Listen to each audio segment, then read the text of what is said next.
네, 오늘 기도의 자리에 너무 잘 오셨습니다. 네, 기도하면 우리의 삶이 변화하죠. 기도하면 우리의 모든 삶의 문제들이 해결됩니다. 네, 우리 옆에 계신 분들과 우리 한번 인사하시겠습니다. 우리 기도로 우리의 모든 문제를 해결받읍시다. 이렇게 한번 인사하시겠습니다. 네, 기도로 우리의 모든 문제가 해결되길 소망합니다. 네, 할렐루야. 네, 오늘 다시 한번 우리 힘을 내서 함께 기도하는 시간 가지면 좋겠습니다. 네, 우리 기도는 놀라운 변화를 낳죠. 기도하면 무슨 일이 일어날까요? 기도하면 놀라운 일이 일어납니다. 그래서 우리가 기도해서 놀라운 일이 일어날 것을 기대하고 기도합니다. 그런데 진정한 변화는 우리의 삶의 변화인 거예요. 그런데 우리가 기도하면 놀라운 일이 일어날 거라고 생각하면서도 또 한편으로는 그렇게 내 삶의 기도의 응답이 있는 것 같지도 않고, 또 내 삶이 기도를 하면 변화가 되어야 될 텐데 기도를 한다고 해서 내 삶에 무슨 특별한 변화가 일어나는 것 같지도 않고요. 어디에 문제가 있을까요? 일단 기도를 안 하는데 문제가 있겠죠. 그런데 기도를 하면서도 우리가 이 기도의 어떤 문제를 인식하고 그러면서도 뭔가 이게 해결이 되지 않으면서 기도의 생활을 유지하는 경우들이 종종 있다는 겁니다. 우리 예수님께서 마태복음 11장 24절에 이런 말씀하셨어요. 그러므로 내가 너희에게 말하노니 무엇이든지 기도하고 구하는 것은 받은 줄로 믿으라. 그리하면 너희에게 그대로 되리라. 그래서 우리가 기도하고 응답받지 못하는 이유는 그 기도대로 믿고 그대로 살지 못하고 의심하기 때문이다 라는 것이죠. 그래서 우리가 왜 기도에 대해서, 기도한 것에 대해서 믿지를 못하고 의심을 할까요? 기도한 것을 믿고 의심하지 않으면 그대로 되잖아요. 그러면 기도한 거를 그대로 믿고 나가면 되는데 어디에 문제가 있을까요? 그 기도에 문제가 있다는 겁니다. 왜냐하면 우리가 기도하는데 기도에 큰 확신이 없어요. 내가 기도했는데 이게 정말 맞게 기도를 한 건지, 이렇게 들어달라고 했는데 이게 정말 하나님께서 들어주실 건지, 아니면 그냥 내가 바라는 거기 때문에 안 들어주실 건지. 그래서 이 마음에 굉장히 혼란이 옵니다. 이게 하나님이 들으시는 기도인지 안 들으시는 기도인지, 그냥 우길까? 우기고 그냥 들어주시는 걸로 할까? 우리의 마음에 기도는 합니다마는 이 확신을 주지 못하는 그런 기도의 내용들로 구성이 될 때가 많이 있어요. 그러다 보니까 기도는 하지만 그것이 확신이 없고 의심이 들고, 그러니까 그대로 되지를 못하죠. 그래서 우리에게 문제는 이 기도를 점검하는 겁니다. 이 기도를 다시 한번 돌아봐야 된다는 거예요. 그래서 우리가 기도가 정말 능력이 있다고 믿으시죠? 믿으십니까? 기도가 정말 능력이 있어요. 그래서 기도를 우리 주님께서 가르쳐 주시고, 우리 주님도 이 땅에 오셔서 기도를 통해서 삶을 살아가셨습니다. 신앙생활 하셨어요. 그래서 이 기도를 해야 되는데 어떻게 해야 되냐는 겁니다. 그래서 이 믿음, 바로 이 기도 응답을 받는 그런 어떤 삶은요, 단순히 우리가 믿는다고 고백하는 입술의 고백이 아니라는 겁니다. 어떻게 해야 되는가? 바울을 잠깐 예로 들어보면 바울이 3층천을 갔다 옵니다. 우리말로 하면 천국을 갔다 오죠. 네, 지금 이 하늘, 스카이가 있고 그 위에 우주가 있고 그 위에 이제 하나님이 계신 곳을 이제 또 하늘이라고 불러요. 그러니까 세 번째 하늘이 되겠죠. 우주를 넘어선 하늘. 그래서 이제 3층천이 되는데 이 사도 바울이 이렇게 말합니다. 고린도후서 12장 2절에 내가 그리스도 안에 있는 한 사람을 아노니 그는 14년 전에 셋째 하늘에 이끌려간 자라. 그가 몸 안에 있었는지 몸 밖에 있었는지 나는 모르거니와 하나님은 아시느니라. 천국은 갔다 왔는데 자기가 몸을 가지고 간 건지 안 가지고 간 건지는 모르겠다, 자신의 이야기를 합니다. 이 사람이 바울이죠. 그래서 이 보고 온 사람, 이걸 확실하게 경험하고 온 사람은 다른 삶을 산다는 겁니다. 그래서 믿음은 실제로 보는 거예요. 그래서 믿음은 바라는 것들의 실상이라고 합니다. 그래서 믿음은 실제 상이에요. 그래서 우리가 기도를 통해서 이 믿음의 기도를 통해서 실제 상을 보는 거예요. 그런데 우리는 기도를 통해서 이 실제 상은 안 보고 기도라고 하는 행위만을 했기 때문에, 그렇기 때문에 기도의 내용에 대해서 큰 확신이 없어요. 오늘 이 시간에 우리가 기도는 하지만 기도의 내용에 대한 확신이 그렇게 많이 있지 않은 이유는 우리 안에 기도를 통해서 뚜렷하게 보이는 상이 없기 때문에 그렇습니다.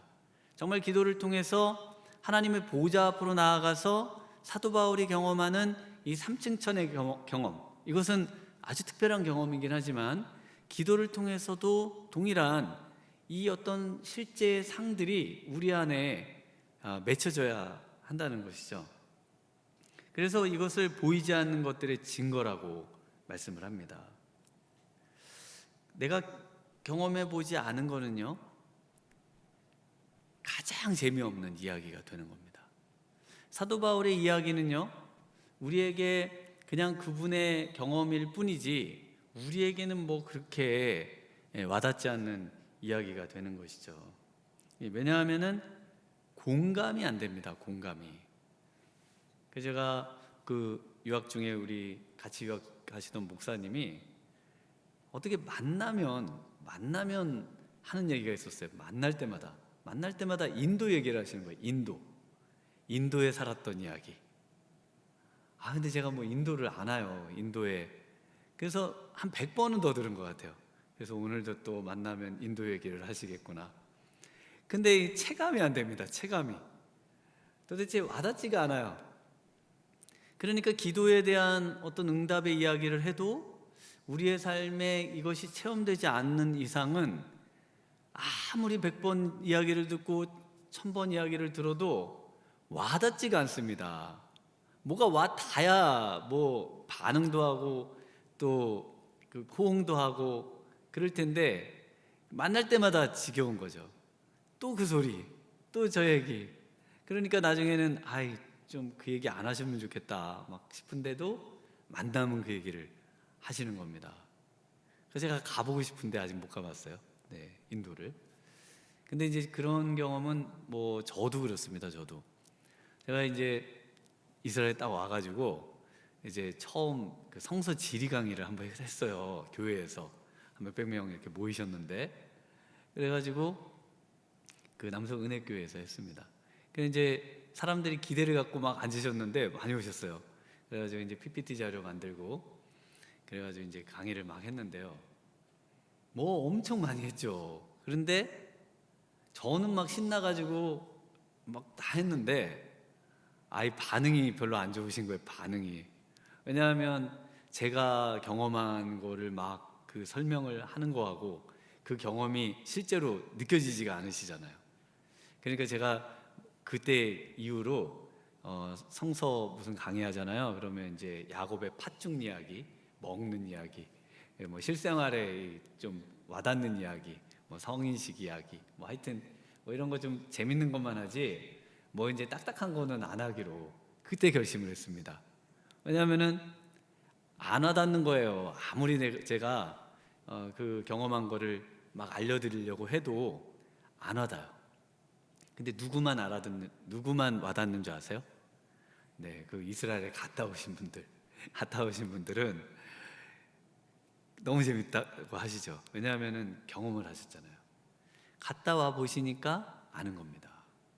지금 우리가 이 말씀에 대해서 실제로 기도에 대한 어떤 경험이 있어야, 그래야 더 큰 경험을 위한 기대를 하게 되고, 그리고 더 열심히 기도를 하게 됩니다. 그 신앙의 부익부 빈익빈이에요. 신앙도 있는 자는 더 있게 되고요, 없는 자는 계속 얻게 되는 거예요. 그래서 처음 신앙의 자본을 만들어 놓으셔야 됩니다. 신앙의 자본을.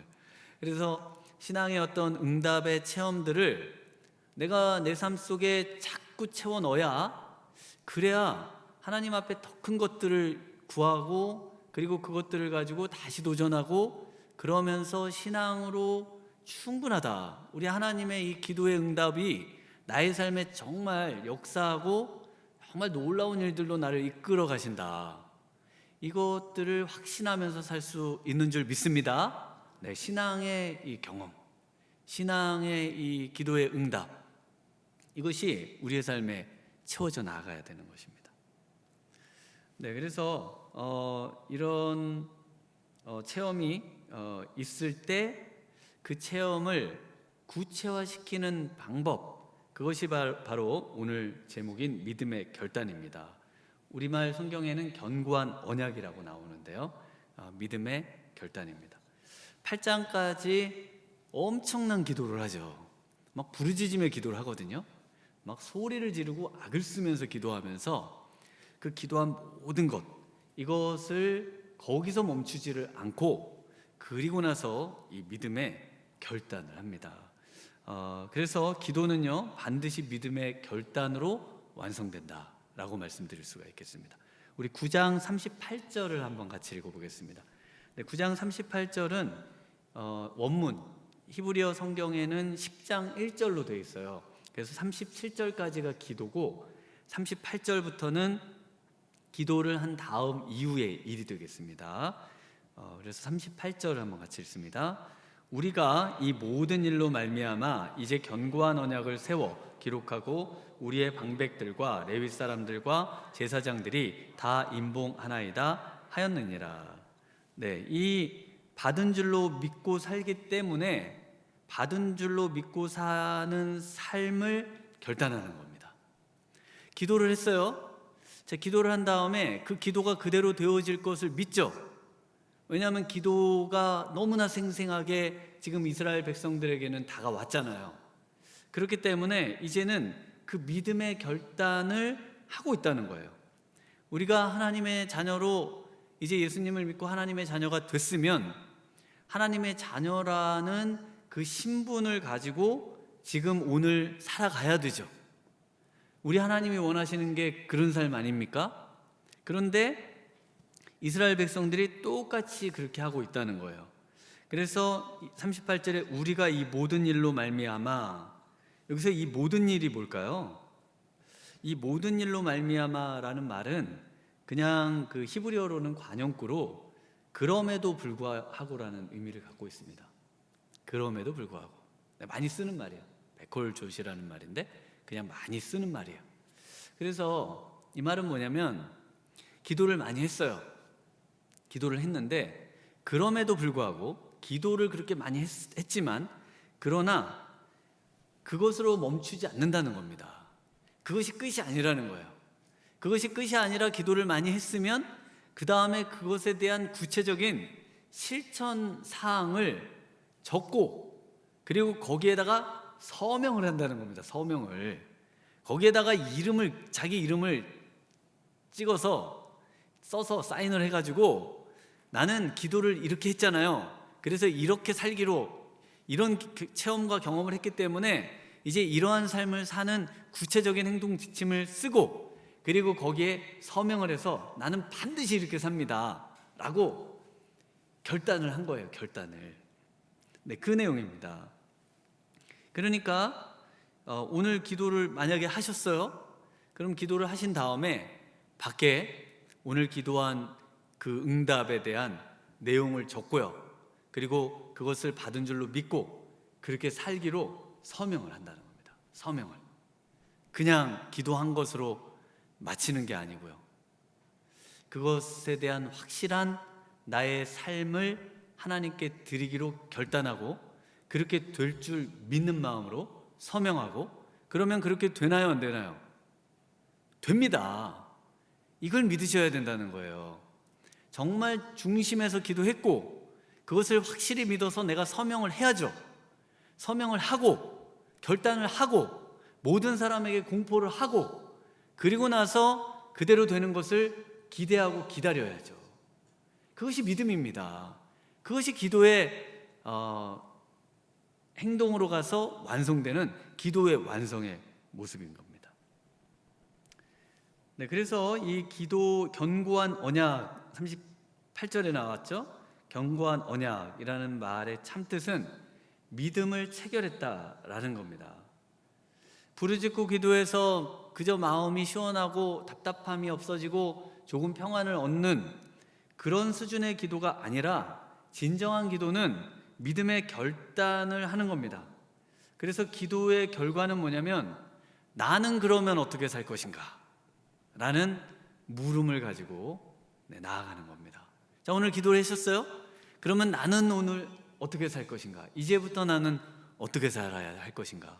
이것에 대한 답을 가지고 나아가야 된다는 것입니다. 네, 그래서 먼저는 기도를 통해서 하나님의 놀라운 은혜를 체험하셔야 돼요. 이게 가장 필수고 핵심입니다. 기도에 체험 없으면 아무런 것 없이 빈 기도의 요란함만 가지고 나가는 거예요. 기도에 뭔가가 있어야겠죠. 하나님의 은혜가 있어야 됩니다.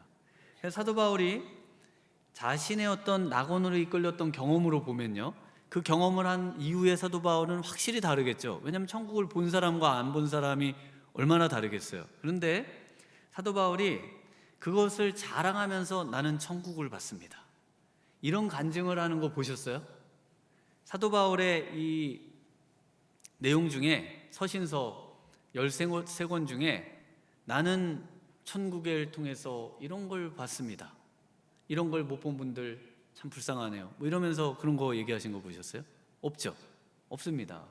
오히려 지금 고린도후서 12장에서는 그런 걸 얘기하는 사람들이 너무 많으니까 내가 그걸 보고 왔는데 내가 안 하는 이유를 알려줄게요, 그러면서 왜 그 얘기를 안 하는지에 대해서 말을 합니다. 그 내용이 뭐냐면 사탄의 가시를 하나님이 주셨는데 그걸 자랑하지 않아요. 고린도후서 12장 9절에 나에게 이르시기를 내 은혜가 내게 족하도다, 이는 내 능력이 약한 데서 온전하여짐이라 하신지라. 그러므로 도리어 크게 기뻐함으로 나의 여러 약한 것들에 대하여 자랑하리니 이는 그리스도의 능력이 내게 머물게 하려 함이라. 네, 바울이 크게 믿음의 결단을 합니다. 이 놀라운 체험을 하고 난 다음에 믿음의 결단을 해요. 그 다음 절에 뭐라고 되어 있냐면 그러므로 내가 그리스도를 위하여 약한 것들과 능력과 궁핍과 박해와 공고를 기뻐하노니 이는 내가 약한 그때의 강함이라. 약한 것을 자랑한답니다. 약함 중에 하나님의 강함으로 역사하시기 때문에 자신은 약하게 되는 게 차라리 낫고 약함을 자랑한다는 거예요. 이게 믿음이라는 겁니다. 우린 약해요. 능력이 없어요. 그런데 하나님은 이 약함을 통해서 오히려 놀라운 역사를 일으키신다는 것을 사도 바울은 계속해서 이야기를 하고 있는 겁니다. 우리 믿음으로 사는 것이 얼마나 어려운가요? 믿음으로 살면은 못 가는 자리도 너무 많죠. 갈 수 없는 자리도 많고 할 수 없는 일도 많고 굉장히 어렵습니다. 산다는 것 자체가 여간 불편한 게 아니고 힘든 게 아니에요. 또 손해도 많이 보죠. 믿는 사람이라 따져서 막 하고 싶은데 못해요. 여러분은 믿는 사람이라 못하죠. 저는 목사라 더 못해요. 그래서 더 손해를 봐요. 이거 그냥 당해야 돼. 당해야지. 이거를 목사인 줄 아는데 안 당하면 얼마나 목사를 욕하면서 교회를 욕하고 기독교를 욕하고 예수님을 욕할까, 그 생각을 하면은 뭐 어떻게 할 수 없는 게 많습니다. 그래서 가능한 목사라는 것을 안 드러내려고 애를 많이 쓰죠. 그래서 우리 청년 한 분이 저를 어디서 만나가지고 목사님 뭐라고 불러야 돼요? 삼촌이라고 불러요. 삼촌이라고. 삼촌이라고. 그냥 말은 그렇고요. 그랬더니 만났는데 부르지를 않더라고요. 아예 그냥 멀리서 그냥 인사만 하고 말을 안 하시더라고요. 그런데 어렵습니다. 할 말도 못 하고요. 또 자존심도 얼마나 상해요.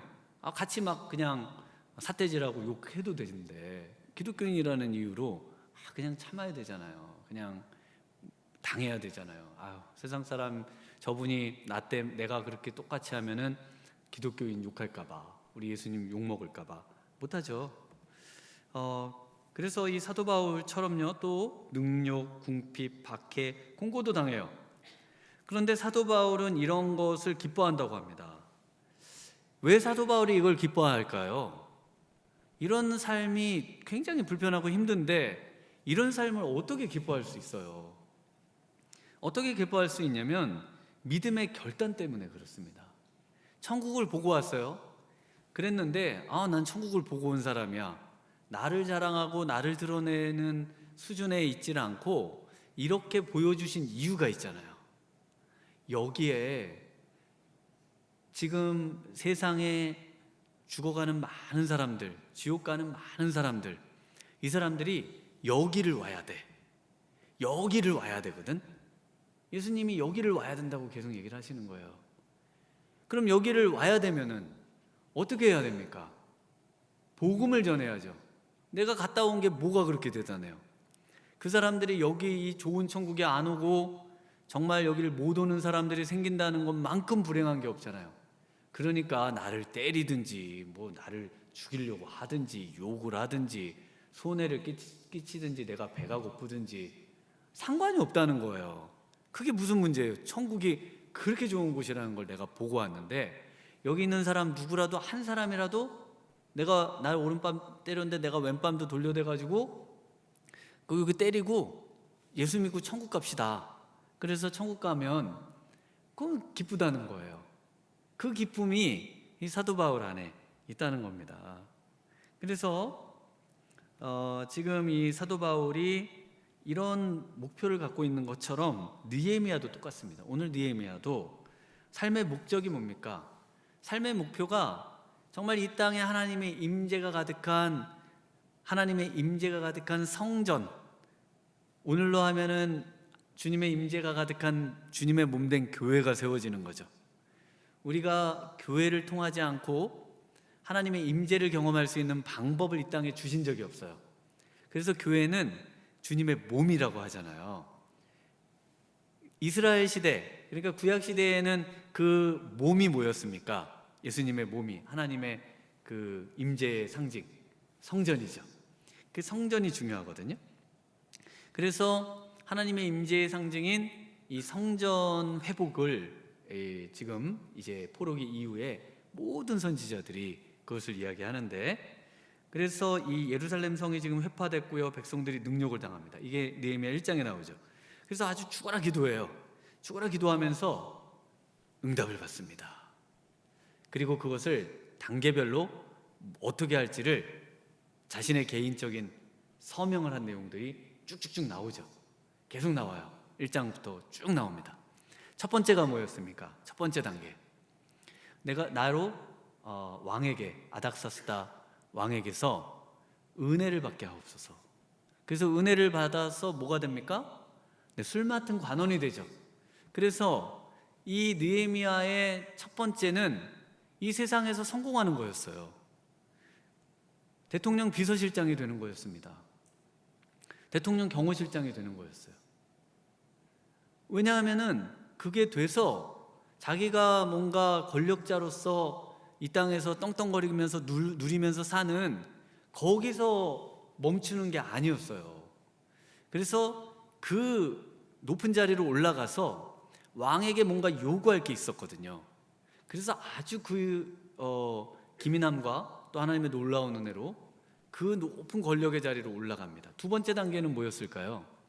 두 번째 단계는 왕에게 은혜를 입어서 이제 유다 땅의 총리로 가는 거였습니다.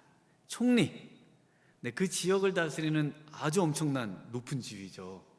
그런데 자신의 어떤 민족의 그런 아픔을 제가 보고 있을 수 없고 거기 가서 그 사람들을 도우면서 살고 싶습니다. 그래서 총리로 보내주셨어요. 총리로. 그러니까 자신의 이름을 내기 위해서 높은 자리, 더 높은 자리 이렇게 가는 게 아니고 하나님께서 주신 그 기도의 응답의 결과로 하나님 앞에 이 자리 주실 줄 믿습니다. 그리고 계속 그렇게 이제 삶을 살았겠죠.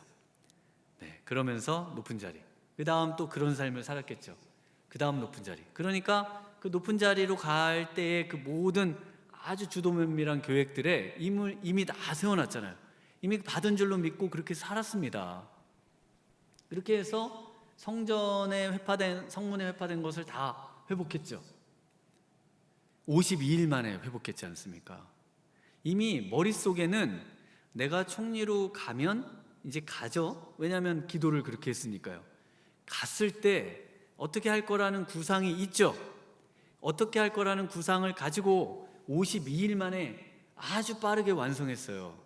그러면 52일 만에 왜 이렇게 빠르게 완성했을까요? 그럼 완성했으면 돌아가고 이제 내 사명은 끝났다 그럴 수 있잖아요. 근데 여기가 끝이 아니라는 거예요. 그 다음이 뭡니까? 그 다음 3단계가 지금 오늘 본문에도 나오는 이스라엘 백성들의 삶을 개혁해내는 거예요.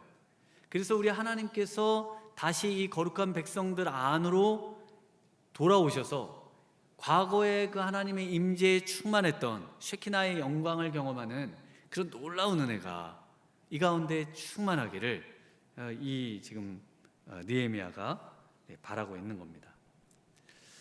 이것이 삶이 변화되고 믿음의 결단을 통해서 하나님의 임재가 가득한 어떤 인생이 되는 것, 이것이 우리 미랄교회 우리 성도님들의 그런 삶의 목표가 되시길 주님의 이름으로 축원합니다. 이것이 삶의 목표가 되면요, 이것을 이루기 위한 나에게 주신 독특하고 특별한 그런 삶의 운행하심이 있는 거예요. 우리 하나님께서는 모두에게 각자에게 이것을 주셨습니다. 우리가 이걸 모르고 그냥 땅에 묻어두고 이건 내 거는 별거 아니야 그러고 그냥 땅에 감춰두고 흙으로 다 쌓아놓고 나는 없어요, 나는 아무것도 없고 그냥 뭐 주신 것도 없어가지고 뭐 할 것도 없어요, 이렇게 생각을 하는데 아닙니다. 뭐 그게 한 달란트든 반 달란트든 그건 우리 소관이 아니에요. 내게 주신 것 그걸 가지고요 하나님께 열심을 내고 그걸 개발해서 드리면 되는 겁니다. 그럼 하나님이 칭찬하시는 거예요. 그게 우리가 바라는 것이죠.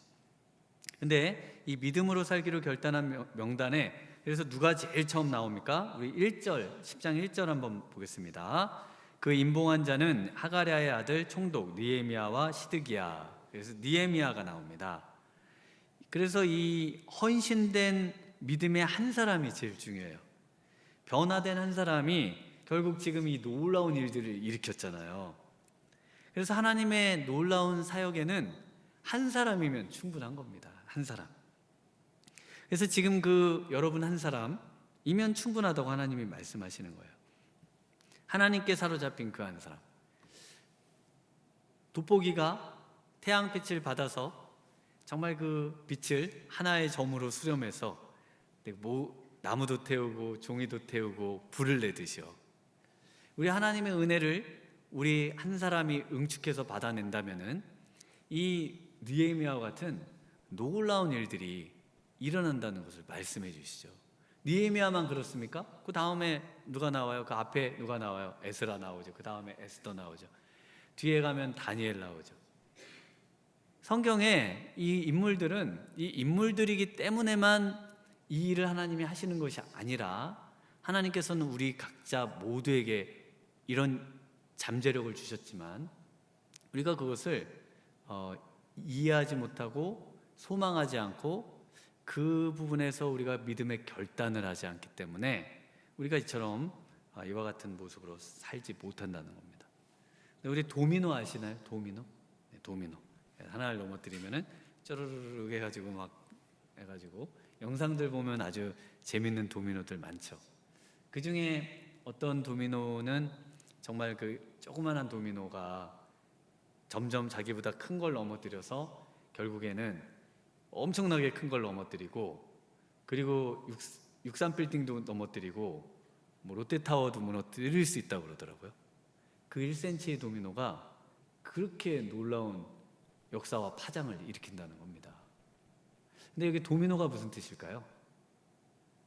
도미노. 도미노가 그 라틴어로 도미누스입니다. 도미누스. 도미누스는 아시나요? 도미누스. 네, 주님이란 뜻이죠. 우리가 주님이란 뜻을 갖고 있는데, 그래서 뭐 여러 가지 도미노에 대한 이야기도 있겠습니다만은 바로 이 주님께서 이와 같은 일을 하신다는 겁니다. 아주 작은 그 팔레스타인 땅. 그래서 예수님을 안 믿는 분들 중에 맨날 그 얘기를 하시거든요.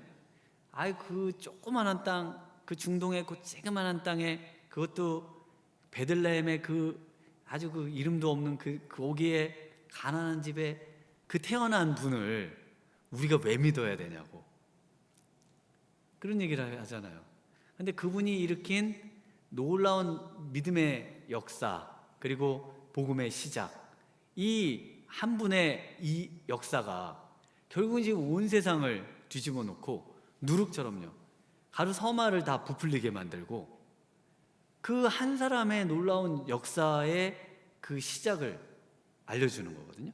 그 말씀이 히브리서 12장 2절에 나옵니다. 이렇게 나오는데요. 믿음의 주요 또 온전케 하시는 이인 예수를 바라보자. 그는 그 앞에 있는 기쁨을 위하여 십자가를 참으사 부끄러움을 개의치 아니하시더니 하나님 보좌 우편에 앉으셨느니라. 믿음의 주, 여기 믿음의 창시자, 믿음의 시작자라는 뜻입니다. 그러니까 믿음이라고 하는 것, 진정한 하나님을 향한 믿음의 시작을 우리 예수님께서 1cm의 도미노로 일으키시고 제자들을 무너뜨리고 넘어뜨리고, 제자들이 또 유대와 사마리아 온 땅끝까지 가고, 거기에 제자들이 또 지금 우리나라도 오고, 놀라운 온 세상에 퍼져서 하나님의 나라의 왕국을 세우는 엄청난 시작점, 누구시라고요? 도미누스입니다. 그래서 우리 주님이 이 일을 하시는 겁니다. 네, 그래서 우리로 하여금 이와 같은 일을 하시도록 하시는데, 우리 예수님을 보면요, 그 앞에 기쁨을 위해서요. 그 기쁨이 뭡니까? 그와 같은 엄청난 일이 일어날 것에 대한 그 기대를 갖고 있죠. 왜요? 우리 예수님은 이미 기도하셨고, 그리고 그 모든 것을 체험하셨잖아요. 경험하셨잖아요. 그래서 어디까지 참으세요? 십자가를 참으사 부끄러움을 개의치 아니하십니다.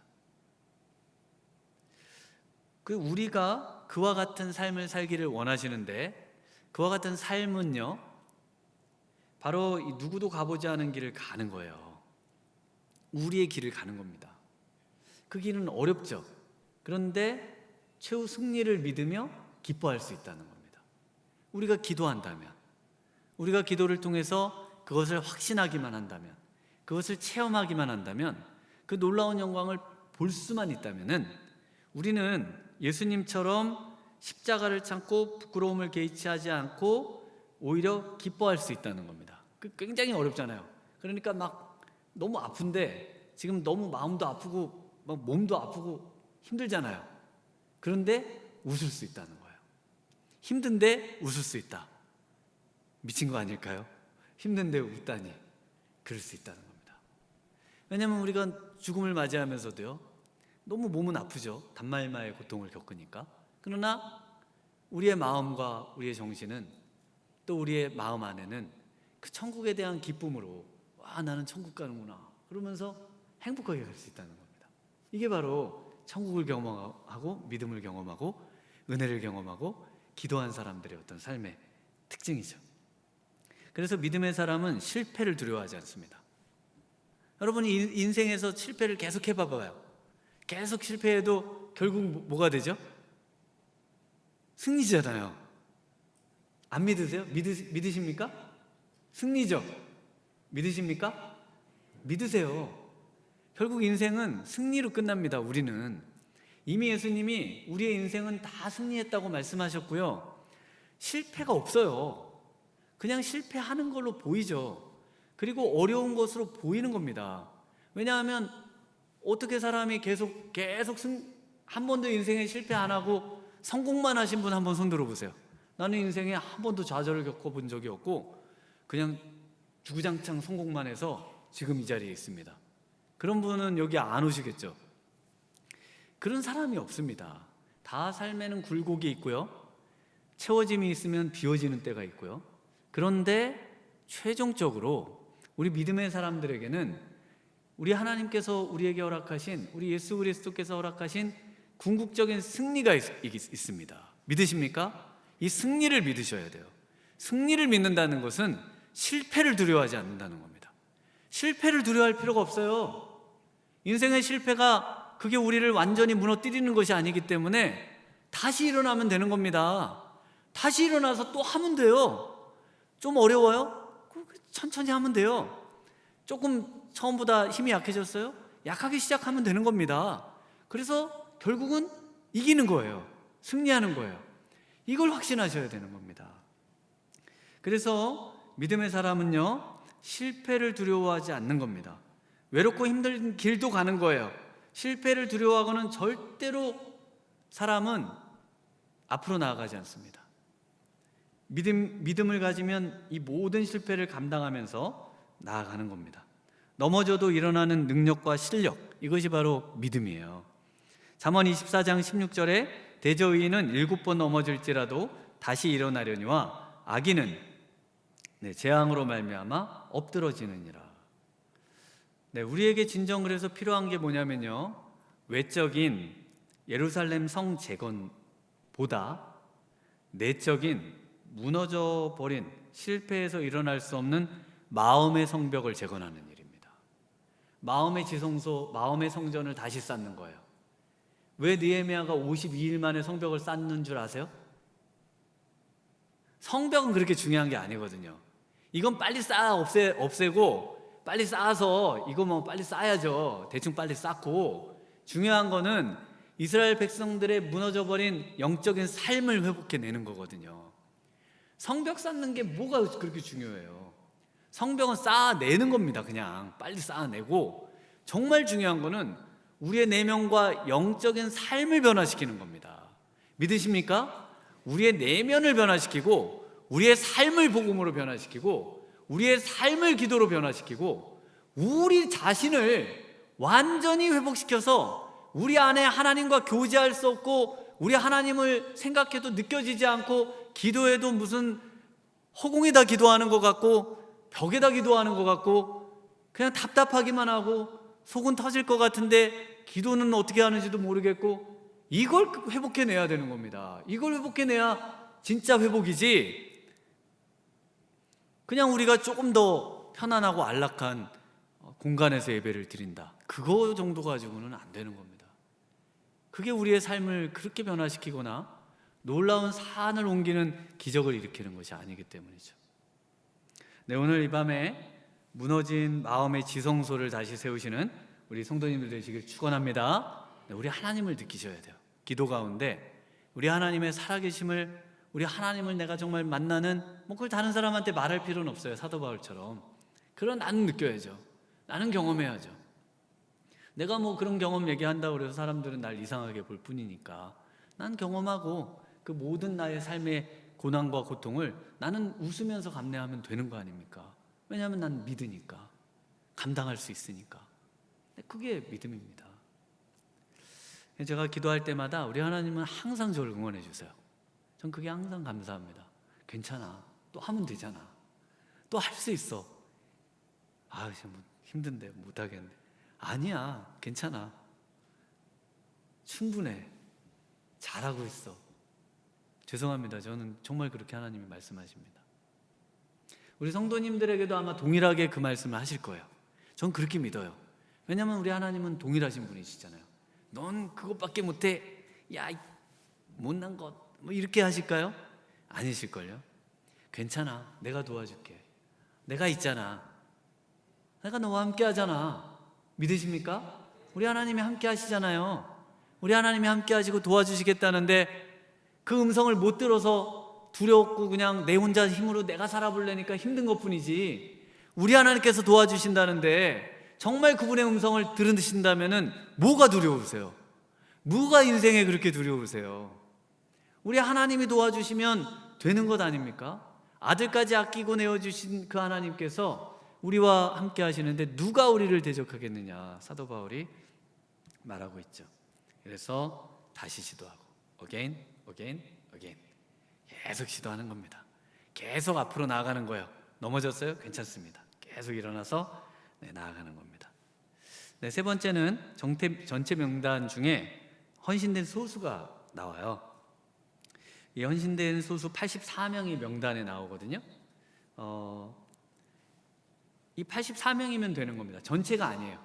전체 지도자들의 제사장 전체, 레위인 전체, 전체가 아니에요. 그 뒤에 보면 이제 레위인들, 제사장들 또 나오죠. 나오는데 84명만 서명을 하는 겁니다. 그래도 된다는 거예요. 그래도 공동체는 변화한다는 겁니다. 하나님의 나라는 세워진다는 겁니다. 느헤미야 한 사람으로 84명이 헌신했고 그 84명이면 충분합니다. 그래서 헌신된 소수가 필요한데 바닷물이 썩지 않는 이유는요, 바닷속에 있는 염분 몇 프로요? 3%입니다. 이 정도는 상식으로 아셔야 되잖아요. 3%. 네. 그래서 바닷물의 그 염분이 3% 정도만 있어도 물이 안 썩는 거예요. 아주 오랜 세월 버텨도 이 3%의 염분이 그 바닷물을 정화하고 유지시키잖아요. 우리 미랄교회 3%가 계시니까 우리 미랄교회가 이렇게 든든히 서가잖아요. 우리 여기 금요일에 기도하러 오신 분은 3%죠. 기도하시니까요. 기도가 염분입니다. 기도예요. 그래서 이 기도해서 이 비율이 점점 늘어나면 좋겠죠. 그래서 30%가 되면 어떻게 될까요? 교회에 정말 헌신하신 분의 30%가 된다. 그러면 어떻게 되는지 말씀을 드릴게요. 그 사해바다를 가면은 바닷물에 사람이 가라앉질 않습니다. 가라앉질 않아요. 그래서 걸어 다닙니다. 물을 걸어 다녀요. 걸어서 갈 수 있습니다. 이렇게 좀 잠기죠. 잠기는데 잠기지는 않아요.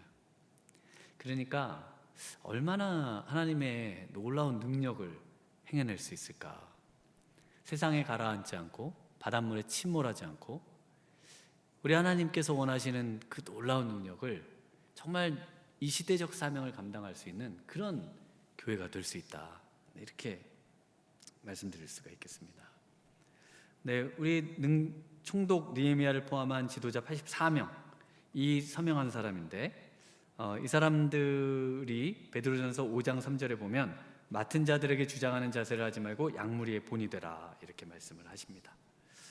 그래서 이제 그 사람들이 나오고 온 모든 사람이 나와요. 아내, 종, 느디님 사람이 이제 그 노예거든요. 노예. 거기 느디님이라고 나오는데 노예라고 적어 놓으시면 되겠습니다. 그래서 그 허드렛이라는 사람들, 이런 사람들인데 그러니까 전 모든 아이들로부터 해서 사회적 신분, 계층, 나이를 불문하고 모든 사람에게 모든 층에 변화가 일어나는 우리 교회에 이런 일들이 좀 일어나면 좋을 것 같습니다.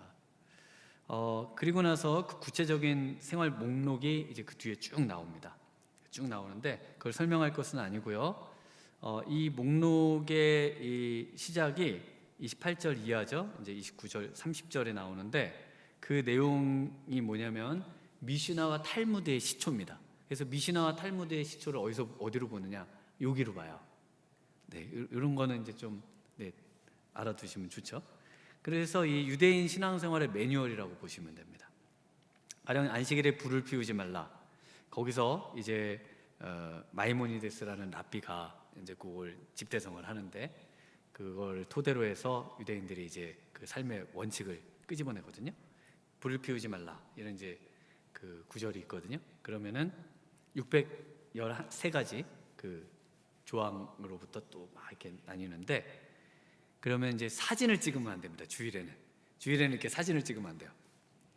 그 다음에 이렇게 가스불도 켜면 안 되고 엘리베이터 버튼도 누르면 안 되고 음식도 데워 먹으면 안 되고 하여튼 이런 게 막 이제 파생해서 나오는 겁니다. 그래서 이걸 나중에는 우리 예수님이 엄청나게 꾸짖으시죠. 그래서 이건 뭘 말씀드리려고 하는 거냐면 매뉴얼만 남으면 안 된다는 겁니다. 교회에 매뉴얼만 남으면 안 돼요. 이건 이렇게 하고 저건 저렇게 하는 매뉴얼만 남아가지고는 그 본질을 잊어버리면 안 됩니다. 본질은 뭘까요?